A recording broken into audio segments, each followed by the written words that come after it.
Hello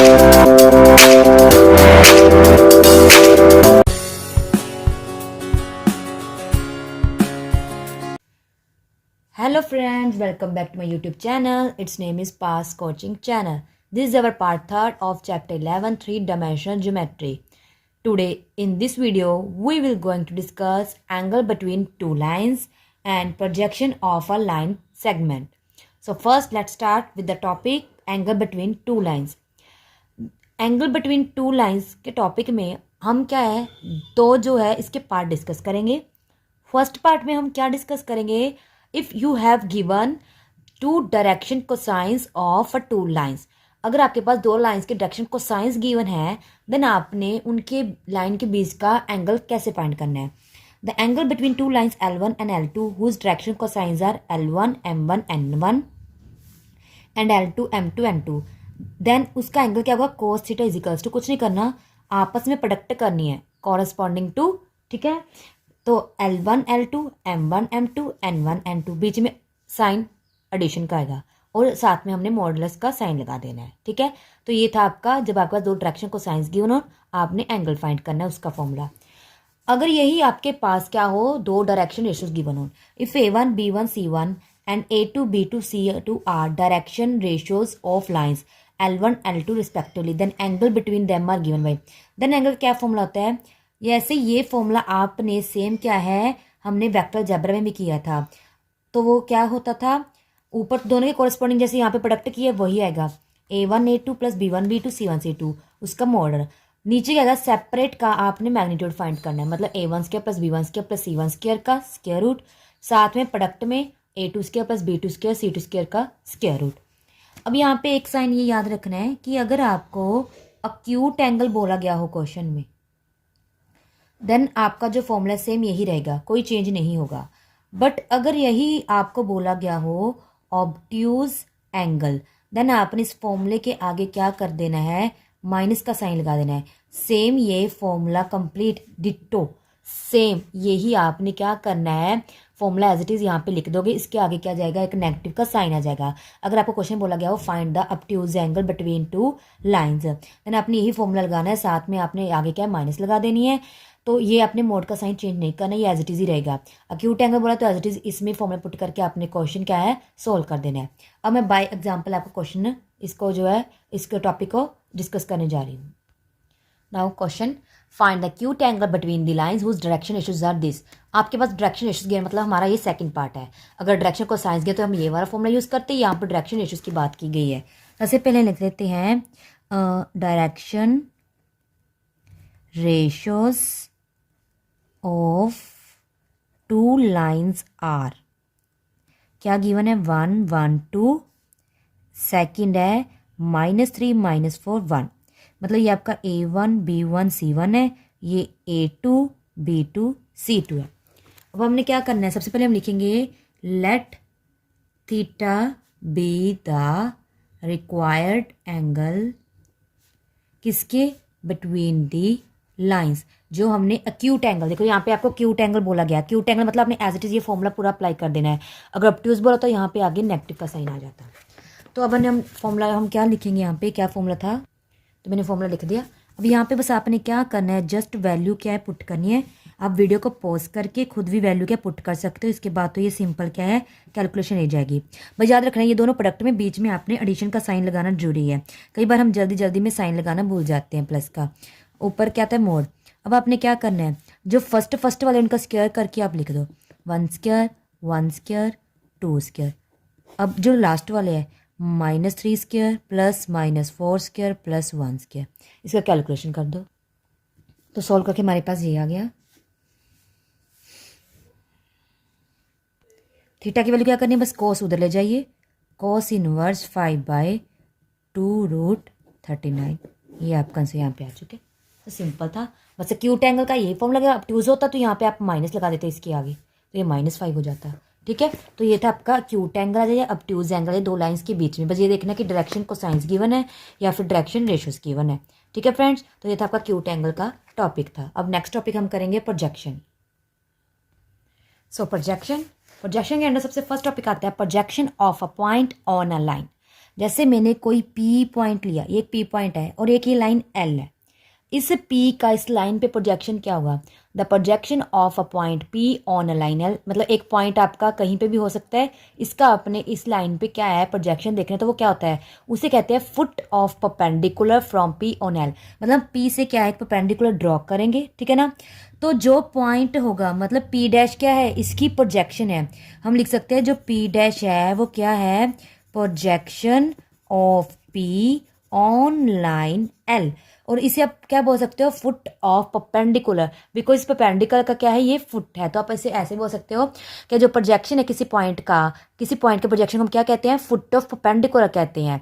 तो हम क्या बोलेंगे, पी डैश क्या है, फुट ऑफ परपेंडिकुलर इस पॉइंट पी का ऑन लाइन एल।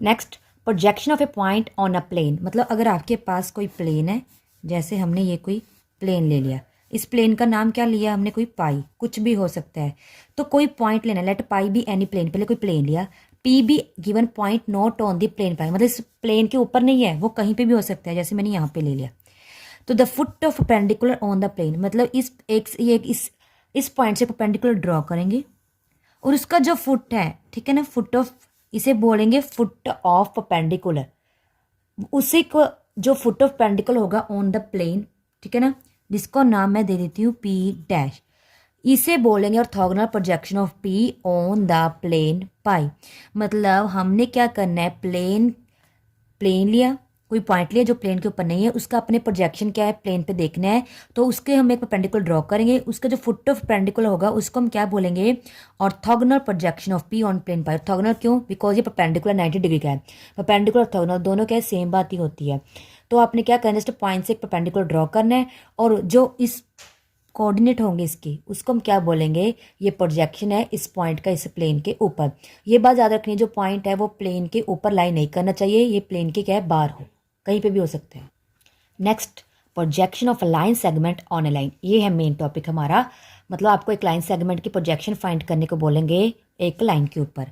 जैसे सबसे पहले हमने क्या किया, एक लाइन हमने एल ले ली, ये कोई लाइन एल है, और आपने क्या करना है, कोई लाइन सेगमेंट पी क्यू, मैंने इस तरह से ली, ये पी है ये क्यू, ठीक है ना, और इस पी क्यू का मैंने एक प्रोजेक्शन देखना है, यानी इस लाइन सेगमेंट का प्रोजेक्शन इस लाइन के ऊपर देखना है, तो वो कैसे होगा, सबसे पहले आपने क्या करना है, पी से एक परपेंडिकुलर ड्रॉ करना है, फिर एक क्यू से परपेंडिकुलर ड्रॉ करना है, इनको नाम दे दो पी डैश क्यू डैश। अब आपको पता है पी डैश क्या है, पी डैश है इस पी पॉइंट की प्रोजेक्शन ऑन लाइन एल। हमने हमने किया था ना पॉइंट का प्रोजेक्शन कैसे लाइन पे देखते हैं, तो इस जो पी डैश है वो क्या है, फुट ऑफ परपेंडिकुलर किसका, इस पी पॉइंट का ऑन लाइन एल पे। सिमिलरली क्यू डैश क्या है, ये भी फुट ऑफ परपेंडिकुलर है, क्यों हमने यहाँ से परपेंडिकुलर ड्रॉ किया, यहाँ पे इसकी क्या फुट है, तो फुट ऑफ परपेंडिकुलर किसका, पॉइंट क्यू का ऑन लाइन एल पे। बट हमें निकालना तो पी क्यू की प्रोजेक्शन है, तो जो पी क्यू की प्रोजेक्शन है वो एक्चुअल में है क्या, ये लाइन सेगमेंट, इसके कॉरेस्पॉन्डिंग पी डैश, इसके कॉरेस्पॉन्डिंग क्यू डैश, तो ये लाइन सेगमेंट जो है ये प्रोजेक्शन है पी क्यू की। और यहाँ पे आप क्या करोगे, आप एक ऐसा इस पॉइंट से यहाँ तक ज्वाइन कर दोगे, यहाँ पे एक थीटा एंगल लोगे, ये पी आर लिया। अब हमें साफ पता चल रहा है जो मेरा पी आर लाइन है, पी आर किसके पैरेलल है, जो पी आर है हमारा पैरेलल है इस लाइन के, लाइन एल के पैरेलल है। बट यहाँ पे एक चीज़ है, जो इसकी वैल्यू होगी पी आर की, वो किसकी इक्वल होगी, पी आर की वैल्यू इक्वल होगी लाइन सेगमेंट जो है पी डैश क्यू डैश की लेंथ के, उसके इक्वल होगी। अब यहाँ पे थीटा एंगल है ना, यहाँ पे मैं कोस थीटा को फाइंड कर रही हूँ। कोस थीटा क्या होता है, बेस ओवर हाइपोटेनियस, ये आ गया।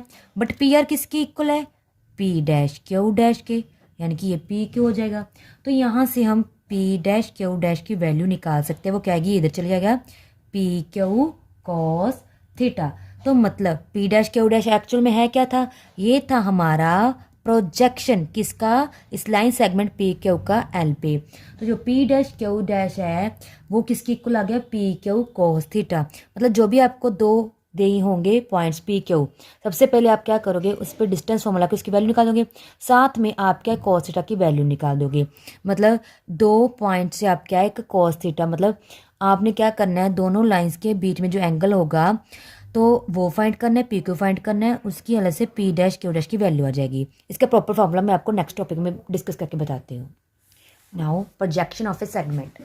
To find the projection of line segment, मतलब इससे रिलेटेड हम क्वेश्चन डिस्कस करेंगे। तो ये जो हमने पीछे किया वो बेसिक था, जो प्रॉपर इसमें यूज होगा। To find the projection of line segment A B, एक लाइन सेगमेंट ए बी ली, उसका एक लाइन एल पे प्रोजेक्शन क्या देखना है, फाइंड करना है। तो आपके पास अगर एक डायरेक्शन को साइंस गिवन हो, 2 पॉइंट्स गिवन हो, देन आपने प्रोजेक्शन ऑफ सेगमेंट कैसे फाइंड करना है। सबसे पहले हमें पता है जो हमारा ए बी है वो क्या है, लाइन सेगमेंट, एंड जो ए डैश बी डैश है वो क्या है, इस लाइन सेगमेंट की प्रोजेक्शन। ठीक है ना, प्रोजेक्शन ऑफ ए बी किसके, ऑन लाइन एल पे। और हमें पता है जो लाइन एल एम एन है वो क्या है, direction cosines of line L. ये 3 चीज़ हमारे पास गिवन है। एक तो A B line segment, A dash B dash की प्रोजेक्शन है, एल एम एन का इस जो लाइन है इसके डायरेक्शन को साइंस गिवन है। सबसे पहले हमें पता है अगर हमारे पास 2 पॉइंट गिवन हो तो उसके हम डायरेक्शन को साइंस कैसे फाइंड करना है, ये मैंने आपको पिछली वीडियो में बताया हुआ है। अगर आपने अभी तक पिछली वीडियो नहीं देखी है तो प्लीज़ जाके आप पिछली वीडियो देख लीजिए, उससे आपका कंसेप्ट क्या है क्लियर हो जाएगा। तो इसका फॉर्मूला होता है x2 माइनस x1, नीचे इसका जो डिस्टेंस फॉर्मूला हम फाइंड करते हैं, length y2 minus y1 over A B, Z2 minus Z1 over A B. तो ये हमारी आ गई एल एम एन की वैल्यू, मतलब सॉरी ये आगे हमारे डायरेक्शन से इस लाइन सेगमेंट, मतलब 2 पॉइंट के हेल्प से हमने लाइन सेगमेंट के डायरेक्शन को साइंस फाइंड कर ले। अब हमें इसके भी डायरेक्शन को साइंस पता है क्या है, एल एम एन। अब हमने अभी किया था, मैंने अभी क्या बताया था, अगर किसी 2 पॉइंट से लाइन सेगमेंट बन रही है उसका आपने क्या करना है, प्रोजेक्शन फाइंड करना है। तो जो प्रोजेक्शन है किसकी इक्वल होती है, P Q into cos theta. यहाँ पे ए बी है ना, तो क्या लिखेंगे, A dash B dash is equals to A B cos theta. ठीक है ना, यहाँ पे इसकी क्या होती है, हम लेंथ फाइंड करते हैं, तो ये ए बी है। अब हमें पता है जो थीटा है वो क्या है, theta is the angle between line L and line segment A B. इस लाइन एल और लाइन सेगमेंट के बीच का जो है एंगल को हम थीटा नाम दे दिया। अब हमें पता है जो क्यूट एंगल का फॉर्मूला होता है, अगर आपके पास 2 डायरेक्शन को साइंस है, जैसे एक तो डायरेक्शन को साइंस हमें ये गिवन थे, इसको आप L1 M1 N1 ले लो। तो हमने अभी फॉर्मूला किया था, क्या होता है, L1 L2 plus M1 M2 plus N1 N2 होता है। अब हमें पता है जो मेरे ए बी के डायरेक्शन को साइंस है वो ये है, और जो लाइन के डायरेक्शन साइंस ये है। तो मतलब यहाँ पे जो L1 M1 N1 है वो तो हमें ये गिवन है, और L2 M2 N2 ये गिवन है। तो हम डायरेक्ट इसकी वैल्यू लिखेंगे क्या, x2 minus x1 over A B. साथ में L2 की वैल्यू क्या है, ये है आपका L2 M2 N2। जब भी आपका डायरेक्शन को साइंस गिवन होते हैं तो एक को L1 M1 N1 ले लो, दूसरे को L2 M2 L2 ले लो। तो इंटू L प्लस M1 क्या है, ये y2 minus y1 over A B into M plus Z2 minus Z1 over A B into N। तो ये हमारा जो आ जाएगा वो क्या आ जाएगा, कोस थीटा आ जाएगा। अब इस कोस थीटा की वैल्यू हमने अभी फॉर्मूला लिखा था ना, इसमें पुट कर देते हैं 1। तो पुट इन इक्वेशन 1, तो हमने ये वाली वैल्यू इस इक्वेशन में पुट कर दी। तो यहाँ पे ए बी कोस था। अब ए बी नीचे से कॉमन निकल जाएगा, इसके साथ कैंसिल हो जाएगा, और सिर्फ आपका रह जाएगा x2 minus x1 L plus y2 minus y1 M plus z2 minus z1 N. मतलब एक तो आपको डायरेक्शन को साइंस जो गिवन होगी वो, और जो 2 पॉइंट है उनका आप डिफरेंस करके लिख दोगे। इस पर आपका क्या है, प्रोजेक्शन ऑफ लाइन सेगमेंट आ जाएगा। अब यहाँ पे भी ना ए बी ऐसे कर लो, डिस्टेंस फॉर्मूला का जो फॉर्मूला होता है। ठीक है, तो ये था आपका प्रोजेक्शन ऑफ लाइन सेगमेंट। अब इसका रिलेटेड जो क्वेश्चन है वो हम वो डिस्कस कर लेते हैं। क्वेश्चन ये रहा, find the length of the projection of line segment joining the point P Q. आपके पास 2 पॉइंट्स पी क्यू गिवन है, और जिसके क्या है, लाइन पे प्रोजेक्शन फाइंड करनी है। तो उस लाइन के डायरेक्शन को साइंस ये गिवन है। ठीक है ना, तो मतलब अगर मैं ड्रॉ करूँ कुछ इस तरह से होगा, ये आपका पी क्यू है, ये आपकी कोई लाइन एल है। तो इसको अगर मैं ज्वाइन करूँ इस तरह से, ये मान लेते हैं। तो पी हमारे पास क्या है, 3 माइनस 1 2, क्या वो हमारे पास क्या है 2 4 माइनस 1। लाइन के जो डायरेक्शन को साइंस गिवन है वो ये रहे। ठीक है, सबसे पहले सॉरी ये है ना आपके डायरेक्शन को रेशियोज गिवन है। सबसे पहले हम क्या करते हैं, हमारे पास डायरेक्शन रेशियोज गिवन है ना, तो उसके पहले आप डायरेक्शन को साइंस फाइंड कर लो। डायरेक्शन रेशियो जो आपको गिवन होते हैं उसे डायरेक्शन रेशियो कैसे फाइंड करते हैं ये भी मैंने आपको पीछे वीडियो में बताया हुआ है। सो वीडियो को पॉज करो, खुद इसके डायरेक्शन को साइंस फाइंड करो। तो ये सोल्व कर लिया फॉर्मूला लगा के। क्या होता है, सबसे पहले आपने फर्स्ट डायरेक्शन रेशियो फिर second third corresponding to X Y Z का एक्सिस, देन इसके नीचे स्क्वायर रूट करके इनका आपने सॉल्व कर लेना होता है। अब हमें क्या है, ये मेरी वैल्यू एल एम एन की आ गई। हमारे पास दो पॉइंट भी x1 y1 z1 x2 y2 z2, तो हमें पता है द लेंथ ऑफ प्रोजेक्शन क्या कौन सा किसका, पी क्यू का, projection of P Q on given line. क्या फॉर्मूला होता है, गिवन लाइन पे जो किसी की सेगमेंट की प्रोजेक्शन फाइंड करनी हो, x2 minus x1l y2 minus y1n plus z2 minus z1n। ठीक है ना। अब x2 माइनस x1 मतलब 2 माइनस 3, तो 2 माइनस 3, फिर साथ में ये वाला हमने डायरेक्शन को साइंस यूज़ कर लेना है। नेक्स्ट क्या है, 4 माइनस माइनस 1, m की वैल्यू क्या है 2/3। नेक्स्ट है -1 -2 और है -2/3। कैलकुलेशन आप खुद सॉल्व करके फिर आंसर मैच करवा लीजिए। तो हमारा ये आंसर आ गया 17/3 यूनिट्स। जस्ट आपने मल्टीप्लाई करके एडिशन एलसीएम लेके सॉल्व कर लेना है। तो सिंपल है, एक आपको डायरेक्शन रेशियो गिवन सकते हैं या डायरेक्शन को साइंस। अगर डायरेक्शन रेशियो गिवन है तो पहले डायरेक्शन को साइंस फाइंड कर लीजिए, फिर 2 पॉइंट्स गिवन होंगे, डायरेक्ट फॉर्मूला लाओ प्रोजेक्शन का, इजिली आपको आंसर मिल जाएगा। Now next question is find the area of triangle ABC use vertex are this. आपके पास 3 वर्टेक्स गिवन है ए बी सी, और आपने उसका क्या है फाइंड करना एरिया ऑफ ट्रायंगल। देखो एक हमने क्या है लास्ट चैप्टर में एरिया ऑफ ट्रायंगल फाइंड करने का मेथड सीखा था, वो क्या था, A B and A C find करो, उनका क्रॉस प्रोडक्ट करो, मैग्नीट्यूड करो, 2 के साथ डिवाइड कर दो। बट अगर आपको वहाँ पे स्पेशल टॉपिक मेंशन क्या हो कि with the using of 3 dimensional geometry, with the using of vector algebra, तो आपने उसके अकॉर्डिंग ही फॉर्मूला अप्लाई करना है। अदरवाइज आप दोनों में से कोई भी मेथड यूज़ कर सकते हो। तो इसका मैं बता दूँ क्या है concept. Area of triangle A B C का फॉर्मूला है 1/2 A B A C sign ए। ये है सबसे पहले ए बी ए सी, ये तो आपने क्या बाय डिस्टेंस फॉर्मूला इसको यूज़ कर लेना, फाइंड कर लेना। तो वीडियो को पॉज करो, इनकी वैल्यू फाइंड करो। ठीक है, तो ये हमने क्या इनकी वैल्यू फाइंड कर ली। अब हम क्या करेंगे, सबसे पहले हम डायरेक्शन रेशियो फाइंड करेंगे। क्यों, मैं आगे आपको बताऊंगी। सबसे पहले आप direction ratio of A B find करो, देन ए सी। वो तो आपको फाइंड करने आते हैं, x2 माइनस x1 मतलब -2 -1। ठीक है, फिर y2 minus y1 z2 minus z1। तो आपने डायरेक्शन रेशियो ए बी और ए सी के फाइंड करने हैं। वीडियो को पॉज करो, खुद फाइंड करो। हमने क्या ए बी ए सी के डायरेक्शन फाइंड कर ली। अब जो एंगल है ए, एंगल ए कैसे फाइंड करना है, हमने साइन ए फाइंड करना। सबसे पहले हम कोस ए फाइंड कर लेते हैं, बिकॉज हमें कोस ए का फॉर्मूला पता है क्या होता है, A1 A2 plus B1 B2 plus C1 C2। ये वाला फॉर्मूला नहीं, ये फॉर्मूला हमने क्यों पीछे अभी क्वेश्चन किया था। तो ये आपका A1 B1 C1 है, A2 B2 C2 है, बिकॉज ये दोनों डायरेक्शन रेशियो है। इनमें वैल्यू पुट करो, कोस ए की वैल्यू निकाल लो। तो हमने सॉल्व कर लिया, इसकी वैल्यू आ गई आपका 9/√14 स्क्वायर 54। बड़े तो कोस से आया, हमने साइन ही फाइंड करना है, तो हम आइडेंटिटी अप्लाई कर देते हैं। आइडेंटिटी क्या होती है हमारे पास, cos square A equals sorry sine square A equals to 1 minus cos square A. इसमें आप वैल्यू पुट करो, कैलकुलेशन करो, फिर आंसर आ जाएगा। इस फॉर्मूले को ना 1 मार्क कर लो, इसमें हम डायरेक्ट वैल्यू पुट करेंगे। साइन ए की वैल्यू हमारी ये आ चुकी है, बस आपने कैलकुलेशन करना है, फिर स्क्वायर हटा के यहाँ पे स्क्वायर रूट आ जाएगा। और नीचे जो है वो हमारा किसका था, √14 √50, इसको लिख दो। अब हम इसमें वैल्यू पुट कर देते हैं, पुट इन इक्वेशन 1, इसमें पुट करके आपका आंसर आ जाएगा। तो ये आपका इजी आ गया। वैसे ना साइन एंगल फाइंड करने का फॉर्मूला होता है, बट उसमें जो उलझने की जरूरत नहीं है। आप सिंपल सा कोस का फॉर्मूला याद करो, इस आइडेंटिटी को यूज़ करके साइन की वैल्यू निकाल लो, फिर एरिया ऑफ ट्रायंगल एबीसी आपका इजीली से आ जाएगा।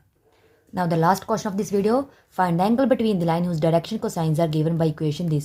ये 2 इक्वेशंस गिवन है, आपने इनकी हेल्प से क्या करना है, एंगल फाइंड करना है। असल 2 इक्वेशन जब भी गिवन हो, इस तरह का कोई क्वेश्चन हो, तो आपने क्या करना है, सबसे पहले आपने जो फर्स्ट इक्वेशन है उसमें से आप कोई भी एल एम एन की वैल्यू निकालो। जैसे मैं यहाँ से क्या एम यहाँ पे रख के इसकी वैल्यू ये निकाल देती हूँ।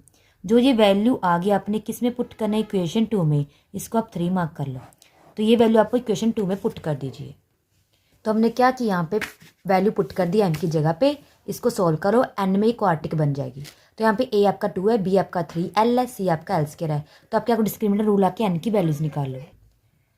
जब आप इक्वेशन सॉल्व करोगे एन की 2 वैल्यू जाएगी, पहली -L फिर -L/2। चाहे आप यहाँ से एन की वैल्यू ले लो चाहे एल। तो मैंने एल की वैल्यू -N निकाली, एल की वैल्यू -2N। ये दोनों जो एल की वैल्यूज आई आपने थर्ड इक्वेशन पुट करनी है, वहाँ से आपकी एम की 2 वैल्यूज आ जाएगी। तो आपकी एल की भी वैल्यू आ गई, आपकी एम की भी वैल्यू आ गई। अब हम डायरेक्शन रेशियो लिखने जा रहे हैं। तो पहले क्या होता है एल, तो एल की वैल्यू है -N। फिर क्या होता है एम, तो एम की वैल्यू जब आपने एल की वैल्यू -N लिए तो क्या आई है, -2N। एन की जगह पे एन रखना है, बिकॉज वो हमने कुछ चेंज ही नहीं किया। फिर आता है एल, एल की वैल्यू -2n, जब पुट की एन की वैल्यू क्या आ गई हमारी, एम की वैल्यू एन, फिर आती है एन। एन क्या है, कॉमन है, निकाल दो, क्योंकि डायरेक्शन रेशियो में पता है ये क्या इनफाइनाइट सेट होता है, तो इसमें से एन कॉमन निकाल सकते हैं। आपके पास 2 डायरेक्शन रेशियोज आ गए। अब थीटा एंगल लगाने का फॉर्मूला क्या होता है, cos थीटा का फॉर्मूला, वैल्यूज पुट कीजिए, सोल्व कीजिए, आपकी थीटा की वैल्यू आ जाएगी। तो आपने ऑलवेज ऐसी क्वेश्चन से पहले क्या करनी होती है, एक वैल्यू निकालनी, कोई भी एलिमेंट इसमें पुट करो, क्वाड्रेटिक इक्वेशन से 2 वैल्यू आएंगी, फिर इसमें इक्वेशन में यूज़ करके आपके एलिमेंट 2 डायरेक्शन रेशियो जाएंगे, फिर cos थीटा की वैल्यू फाइंड करनी है। सो फ्रेंड्स, हमारा आज का टॉपिक ये पे कंप्लीट होता है। सो अब बारी आती है प्रैक्टिस क्वेश्चन की। ये प्रैक्टिस क्वेश्चन आप जल्दी से नोट कर लीजिए। जो भी टॉपिक हमने क्या यहाँ पे डिस्कस किए इस वीडियो में, उसको अच्छे से समझ के आप क्या है क्वेश्चन की प्रैक्टिस कर सकते हो। सो आज के लिए इतने friends, thank you friends, bye.